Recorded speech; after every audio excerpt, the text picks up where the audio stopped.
2 trophy, 5 final R 11টি play of.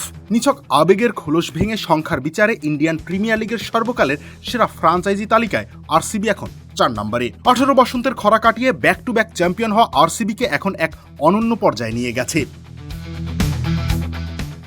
আহমেদাবাদের মাটিতে গুজরাট টাইটান্সকে 5 উইকেটে হারিয়ে ট্রফি ধরে রাখার পর ওলট পালট হয়ে গেছে আইপিএলের চিরচেনা ইতিহাস। এই জয়ের হাত ধরে চেন্নাই ও মুম্বাইয়ের পর ইতিহাসের তৃতীয় দল হিসেবে ব্যাক টু ব্যাক শিরোপার কীর্তি গড়ল বেঙ্গালুরু। এই এক জয় সর্বকালের র্যাঙ্কিংয়ে কলকাতা নাইট রাইডার্সকে 5-এ নামিয়ে 4-এ উঠে এসেছে আরসিবি। অথচ ট্রফির সংখ্যায় কেকেআর এখনও 3-2 ব্যবধানে এগিয়ে। তাহলে আরসিবি কেন উপরে? কারণ 19 মৌসুমের ইতিহাসে আরসিবি প্লে অফে গেছে 11 বার, যেখানে কেকেআর গেছে মাত্র 8 বার। ফাইনালের মঞ্চ আরসিবি এগিয়ে 5-4 ব্যবধানে। 2026 সালের এই দ্বিতীয় ট্রফি আরসিবির আগের ফাইনাল হারের ক্ষতগুলোকে ব্যর্থতার বদলে শীর্ষে থাকার ধারাবাহিকতা হিসেবে সিলমোহর দিয়েছে।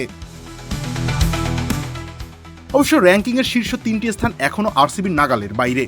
17 মৌসুমে 12 বার প্লে অফ আর 5টি ট্রফি নিয়ে 1 নম্বরে চেন্নাই, 8 বছরে 5টি ট্রফি জয় নিয়ে 2-এ মুম্বাই, আর মাত্র 5 মৌসুমে 3টি ফাইনাল ও লিগের সর্বোচ্চ 61.04 জয়ের হার নিয়ে আরসিবি ঠিক উপরে, অর্থাৎ 3-এ আছে গুজরাট টাইটান্স। 2026 সালের এই ঐতিহাসিক ট্রফি ধরে রাখার মহাকাব্য আসলে আরসিবির সেই দীর্ঘদিনের অপূর্ণতার ক্ষতে এক পরম সান্ত্বনার প্রলেপ। এতকাল যারা তীরে এসে তরি ডোবার গল্প লিখেছে, আজ তারা উত্তাল সমুদ্র জয় করে ফিরছে। রবিউল ইসলাম রানী, খেলা 71।